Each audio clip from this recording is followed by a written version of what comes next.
Sometimes gluttony will come if somebody grew up in poverty.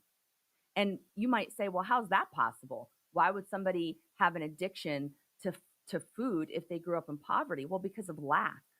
And so if you're lacking food, if you're lacking something, then when you sit down, you're going to eat a lot or you're going to put a lot on your plate because deep down there's this fear of lack and a poverty spirit or a spirit of poverty and a spirit of lack. If you experience that trauma, not having enough food, not having enough um, anything really, just not having enough, you're going to overeat until you're almost sick because you're not going to allow your body to tell you when you're finished because there's more. You have to have it all at once because deep down there's this unrealistic fear that it might not show up again.